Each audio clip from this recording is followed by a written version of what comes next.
Hello hi అండి, అందరికీ నమస్కారం. నా పేరు అనిల్ కుమార్ బోరుగడ్డ. మీ అందరికీ ఒక విషయం తెలియపరచాలి. మహాసేన రాజేష్ అనేవాడికి ప్యాంటు తడిసిపోయి అడిగి మోషన్స్ అవుతున్నాయి. గవర్నమెంట్ రాగానే బోరుగడ్డ అనిల్ వచ్చి ఏడనని లేపుతాడో, నన్ను ఏడ కేసులు ఇరికిస్తారో అని చెప్పి సవితల్లి ప్రేమ చూపిస్తూ వాడు ఇప్పుడు ఈ మధ్య పవన్ కళ్యాణ్ ని, చంద్రబాబు నాయుడు టీడీపీ కార్యకర్తలు తిడతా ఏవో మనకి సానుభూతిగా ఓట్లు పెడతా ఉన్నాడు. ఒక విషయం అందరికీ చెప్పదలుచుకున్నాము. గతంలో ఇతని మీద నేలి జాన్సన్ ఎలియాస్ వీర వెంకట సత్యనారాయణ అనే వ్యక్తి కంప్లైంట్ ఇవ్వడం జరిగింది. అతని భార్యని లైంగికంగా వేధించి ఆమెకు దొంగ భర్తను క్రియేట్ చేసి ఒమాన్ దేశానికి అమ్మాడు మనోడు. అంటే అమ్మేశారు. అమ్మాయిల అక్రమ రవాణా చేస్తున్నట్టు ఆరోపణలు కాదు, నిజ నిర్ధారణ తేలింది. వాడి మీద సిఐడిలో కంప్లైంట్ ఈ రోజు ఇస్తే రేపు పొద్దున్న పోయి టీడీపీలో జాయిన్ అయ్యాడు. వాడు టీడీపీలో జాయిన్ అయింది నా కంప్లైంట్ వల్లే. నీ ఒక్కడు గుర్తుపెట్టుకోవాలి.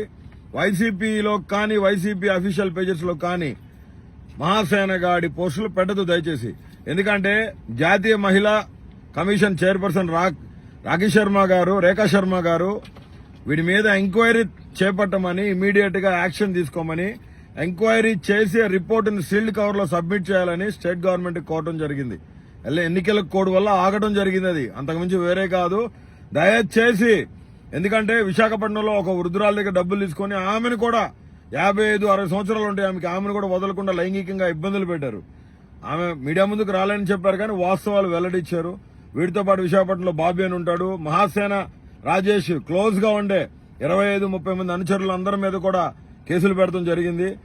నేలి జాన్సన్ ఎలియాస్ వీర వెంకట సత్యనారాయణ అనే కేసు మీదే మహిళా కమిషన్ ని అప్రోచ్ అవడం జరిగింది. కంప్లైంట్ ఇచ్చింది అతనే. నేనే తీసుకెళ్లి కేంద్ర మంత్రి రామదాస్ అత్వాలే గారి ద్వారా కంప్లైంట్ ఇప్పించడం జరిగింది.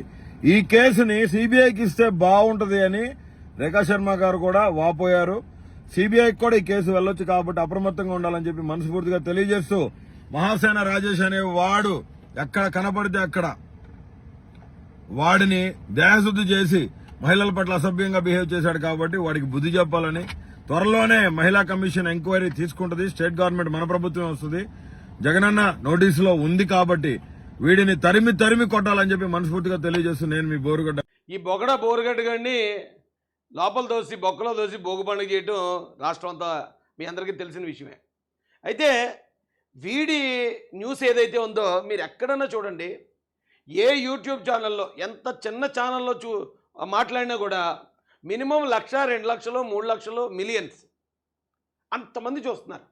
అంటే దాని అర్థం ఏంటంటే అండి, కూటమిలో ఉన్న పెద్దల కూటమి ప్రభుత్వానికి మహాసేన మీడియా నుంచి మేము రిక్వెస్ట్ చేసేది ఏంటంటే, గత ప్రభుత్వ హయాంలో ఎవడైతే ఈ బోరుగడ్డలాడి లాంటి ఇలాంటి పనికిమాలిన కొడుకులు ఉన్నారో వాళ్ళ గనక ఇలా బడిత పూజ జరిగితే చూసి ఆనందించడానికి రాష్ట్రం అంతా సిద్ధంగా ఉంది. ఎందుకంటే దాదాపు రాష్ట్రంలో ఉన్న ప్రతి ఒక్కడి న్యూస్ చూశారు. ఎంత చిన్న ఛానల్ మీరు చూడండి కాలుతాయి యూట్యూబ్లో, ఎంత చిన్న ఛానల్ అయినా సరే దానిలో మినిమం 1,00,000 అంటే అంత వెయిట్ చేస్తున్నారండి ఆంధ్రప్రదేశ్ ప్రజలు. 56% ఓటింగ్ కూటమికి కట్టబెట్టి ఎవరైతే ఇలాంటి సైకోగాళ్ళు ఉన్నారో వాళ్ళందరినీ తొక్కిపెట్టి నారదీయండి అని తిరుగులేని అధికారం కట్టబెట్టారు. కాబట్టి ప్రజలు దేనికోసం వెయిట్ చేస్తున్నారనేది ఈ బోరుగడ్డగాడి అరెస్ట్ని బట్టి పెద్దలందరూ గ్రహించాల్సిందిగా హృదయపూర్వకంగా రిక్వెస్ట్ చేస్తున్నానండి. అయితే వీడిని లోపల వేసిన తర్వాత అసలు మన టైటిల్ ఏంటండి, ఏదో పనులు చేసేసి దళిత కార్డు ఉపయోగించడం. ఇప్పుడు ఓ చిన్న మైనర్ బాలికని రేపు చేసి అని అరెస్ట్ చేయకపోతే నేను నన్ను దళితుడిని కాబట్టి అరెస్ట్ చేస్తున్నారు అంటారా? లేకపోతే దొంగతనం చెప్తూ రెడ్ హ్యాండెడ్గా దొరికేసి ఆ పట్టుకుంటే ఆ దొంగోడు నేను దళితుడిని కాబట్టి నన్ను అంటే కుదురుతుందండి? చేసిన ఏదో పనులన్నీ చేసేసి ఈవేళ మేము దళితులు అని చెప్పి నంగనాచి కబుర్లు చెప్తున్నారు.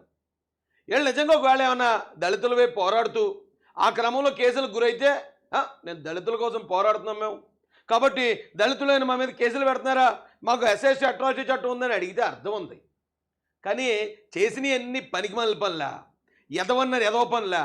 ఇప్పుడు ఏదైనా చట్టం మేమే చర్యలు తీసుకుంటా ఉంటే దళితులం కాబట్టి మా మీద చూపెడుతున్నారు. ఇదేం పనిరా? చట్టం ముందు దళితుడైనా, ఓసీ అయినా, బీసీ అయినా, ఎస్టీ అయినా సమానమే కదా. ఏదో పని చేయకుండా ఉండాలి ఎవడైనా కానీ, ఓసీ కానీ, బీసీ కానీ, ఎస్సీ కానీ, ఎస్టీ కానీ. ఏదో పని చేయకుండా ఉంటే చట్టం మీ జోలికి రాదు. ఏదో పని చేస్తే అడులేదు ఇడలేదు వెళ్ళిపోవడమే, బొక్కలోకి వెళ్ళిపోవడమే, డౌట్ లేదు అందులో. ఇప్పుడు ఈ బోరుగడ్డగాడు కొత్తగా ఇంకో నినాదం తీసుకొచ్చాడండి. వీడు మాట్లాడిన మాటల్ని మళ్ళీ అత్తమాట చూపించలేం కానీ వీడేమంటాడంటే వైసీపీ నేతలు ఆదేశిస్తేనే తిట్టా, అండగా మేము ఉంటాం, దళితుడివి మంచి భవిష్యత్తు ఉందంటే దూషించా, కానీ ఇప్పుడు ఒక్కడో పరామర్శకు రాలేదు. తిట్టిన వాళ్ళను కాళ్ళు పట్టుకుని క్షమాపణ కోరతా, అప్రూవర్గా మారతా, పోలీసుల వద్ద కన్నీరు పెట్టుకున్న బోరుగడ్డ అనిల్. ఊరుకో ఎద్దులో ఉండి ఎడితే చూడడానికి దరిద్రంగా ఉంటుంది. నువ్వు నీ దరిద్రం వేసాలు, నీ దరిద్రం నా కొడక, ఎంతెంత ఎగిరి పడిపోయారో ఎదవ నా కొడక. నీ మాటలేంటి, నీ గడ్డ ఒకటి పెంచుకుని పెద్ద గొంతేసుకుని ఇలా వీడియో పెట్టుకుని లాళ్ళు లేపేస్తా, ఈళ్ళు లేపేస్తా, వాళ్ళింట్లో ఆడవాళ్ళు, వీళ్ళింట్లో భార్యలు. నీ అమ్మ మాట్లాడేటప్పుడు ఏమైంది ఇది అంతానే? సారీ ఏమనుకోకండి, ఏమైందిరా నీ బుద్ధి అంతా ఏమైందిరా? ఇంకా కూటమి ప్రభుత్వం ఇంకా చాలా డీసెంట్గా బిహేవ్ చేస్తున్నారు బాబు నీతోటి. అసలు నిన్ను ఎలా చేయాలంటారా? అరే బోరుగడ్డ, నువ్వు మొత్తం రాష్ట్రం అంతా నిన్ను ఒక టాప్లెస్ వ్యాన్ ఉంటుంది, అంటే టాప్ లేకుండా వ్యాన్ ఉంటుంది, నీకు వ్యాన్ కరెక్ట్, నీకు మళ్ళీ ఆటో అయితే సరిపోదు. ఆ టాప్లెస్ వ్యాన్లో నీకు సున్నం బొట్లెట్టి మొత్తం నీ ఒంటి మీద అండర్వేర్ తప్ప ఇంకేమీ లేకుండా చేసి నేను మొత్తం రాష్ట్రం అంతా తిప్పాలరా. ఇక మహిళల్ని ఇలా తిడితే అలాంటి ఎదవని ఇలా ఊరేగిస్తారంటని నీలాంటి సైకోగాళ్ళందరికీ అదొక గుణపాఠం అవ్వాలరా బాబు. అసలు చట్టం దానికి ఒప్పుకోవట్లేదు, చట్ట పరిధిలోనే కూటమి ప్రభుత్వం వెళ్ళిపోతుంది కాబట్టి సరిపోతుంది, కానీ లేకపోతే నీలాంటి వాడికి అదే కరెక్ట్. ఎంత ఘోరమైన మాటలండి బాబు. ఆడలేడు ఈడలేదు, ఎవరిని పడితే ఆడినే.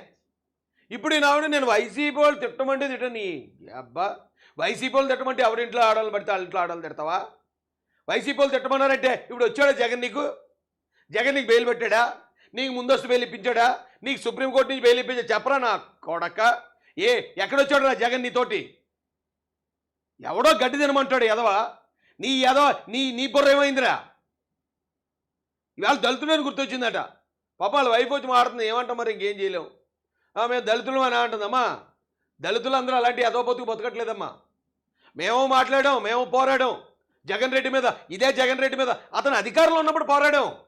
అంతేగాని అధికారం అండ చూసుకుని ప్రతిపక్షం మీద నోటుకొచ్చినట్టు రెచ్చిపోలేదు, నోటు దూరం తీర్చుకోలేదు. జగన్ అధికారంలో ఉన్నప్పుడు అతని మీద మాట్లాడాం. జగన్ కేసులు పెట్టినా ఎదుర్కొని నిలబడ్డం తప్ప మేము దళితులం కాబట్టి మేము కేసు వేసేటండి అని ఎదవేడుకలు మేము ఏడలేదు. ఎందుకంటే న్యాయానికి నిలబడ్డాం, న్యాయం కోసం పోరాడాం అంతే తప్ప ఎవరిళ్లలో ఆడవాళ్ళ గురించో, పసిపిల్లల గురించో, భార్యల గురించి, పుట్టుకల గురించి నోటుకు వచ్చినట్టు బాగితే నీ నాలుగు కోసేయాలరా, అసలు నీ నోట్లో సీసం పోయాలరా. అలాంటి ఎదవి రోజు వచ్చి నన్ను వాళ్ళు ఎవరో తిట్టమంటే తిట్టాను అన్నాడటండి. ఒప్పుకుంటారండి? ఈ రాష్ట్ర ప్రజలు ఎవరైనా ఒప్పుకుంటారా? నేను ఒకటే చెప్తానండి పోలీసు వారికి, నన్ను గతంలో వైసీపీ మీద పోరాడకుండా ఆపడానికి నా మీద చాలా చాలా ప్రయోగాలు చేశారు. 22 రోజులు జైల్లో పెట్టారు, కేసులు పెట్టారు, తిప్పేవారు, రౌడీ షీటర్ అన్నారు. ఇవన్నీ కాకుండా నన్ను ఒకసారి పెద్దాపురం పోలీస్ స్టేషన్లో అంటే కండిషన్ బెయిల్ వెళ్తే సంతకం పెట్టించుకుని పంపించేయాలి. అక్కడ సిఏ అని ఒకటి ఉండేవాడు, సి జయకుమార్, ఇప్పటికీ గాల్లో ఉన్నట్టున్నాడు, పోస్టింగ్ వచ్చిందో లేదో తెలీదు. అతను వచ్చి పొద్దున్న 10 గంటల నుంచి సాయంత్రం 5 గంటల దాకా కూర్చోమని ఇచ్చింది కండిషన్ అన్నారు. కండిషన్ ఎప్పుడు అలాగే ఇవ్వదండి కోర్టు. పొద్దున్న 10 గంటల నుంచి 5 గంటలలోపు వెళ్ళి సంతకం పెట్టిరమ్మంది, కూర్చోబెట్టాడు. బాధపడుతూనే కూర్చున్నాను, ఏ తప్పు చేయలేదు. ఏ తప్పు చేయకపోయినా నన్ను ఇంత తెల హింసిస్తున్నారు ఏంటి, జగన్ మీద పోరాడుతున్నానని. ఈ లోపల కానిస్టేబుల్ వచ్చాడండి, వచ్చి రాజేష్ గారు ఈ రూమ్లోకి రండి అని సి రూమ్లోకి తీసుకెళ్ళాడు. తీసుకెళ్ళాక ఒక అట్టముక్క ఇచ్చాడు. ఒకటి అట్టముక్క మీద నా పేరు, నా తండ్రి పేరు, నా క్యాస్టు, నాకు అక్కడున్న ఒక కేసు వివరాలు, చిన్న కేసు, ఆ వివరాలు ఇలా పెట్టాడు. ఫోటో తీశారు. పోలీస్ స్టేషన్లో ఫోటో తీసి ఏమన్నారంటే, మీకు ఎస్పీ గారు ఫోటో తీయమన్నారండి అన్నారు. ఓకే, ఇలా చూశాను, దాంట్లో ఏమీ లేదు, నా వివరాలే ఉన్నాయి. సర్లే ఫోన్లో తీసుకొని అనుకున్నాను. కానీ తీసుకున్నప్పుడు కూడా మనసులో బాధపడుతున్నాను. తీసాడండి ఫోటో, మళ్ళీ కూర్చోమన్నారు, కూర్చున్నాను. అప్పుడైతే కళ్ళం నీళ్ళు వచ్చాయి నాకు. ఏమో ఏట్రా, న్యాయం కోసం నిలబడడం కూడా ఇంత నేరమా? మాకు అన్యాయం జరుగుతుంది జగన్ రెడ్డి, నేను గెలిపించినందుకు మాకు అన్యాయం చేయకని అడిగితే ఎంత దారుణంగా హింసిస్తాడా అనుకుంటూ బాధపడుతూనే ఉన్నాను. నేను బయటకు వచ్చానండి, ఒక 2-3 గంటల తర్వాత వెళ్ళమన్నారు, వచ్చాను. నేను వచ్చేటప్పటికి మొత్తం సోషల్ మీడియా అంతా ఫోటో హల్చల్ చేస్తుంది. ఏంటంటే రౌడీ షీట్ ఓపెన్ చేశారట రాజేష్ గడి మీద. రాజేష్ గడి ఇదిగో రౌడీ షీటరు, ఇగో పలకేటి ఫోటోలు తీశారు పోలీసు వాళ్ళని, మొత్తం వైసీపీ సోషల్ మీడియా అంతా అదే ఉంది. అంటే పోలీసులు అక్కడ నా ఫోటో తీసి వీడిని ఇంకా బదనాం చేయాలి, ఆడికాడే సూసైడ్ చేసుకునేలా చేయాలని బయటకు అంత చేసి అంత ఘోరంగా టార్చర్ చేసేవారు మమ్మల్ని. కానీ నా కొడుకుని ఏం చేశారో కూడా ఇంకా తెలియదు బయటికి. ఆడు ఏం మాట్లాడాడో బయటికి రిలీజ్ చేయండి. ఆడిచ్చిన వాంగ్మూలాన్ని బయటికి రిలీజ్ చేయండి. ఆడు చెప్పిన క్షమాపణ బయటికి రిలీజ్ చేయండి. ఆడు కాళ్ళు పట్టుకుంటే ఆ వీడియో కూడా బయట రిలీజ్ చేయండి. ఎందుకంటే రేపటి నుంచి మళ్ళీ ఇలాంటి ఎదవ నా కొడుకులు బయటకు వచ్చి మళ్ళీ రెచ్చిపోకూడదు. బయటకు వచ్చి నేను అనలేదు అంటాడు, నేనెవడు చెప్పను రా అంటాడు. లేకపోతే నేను క్షమాపణ అడగడం ఏంటరా, అదంతా అలా చేశారా అంటాడు. అదంతా రికార్డ్ అంతా బయట రావాల్సిందే.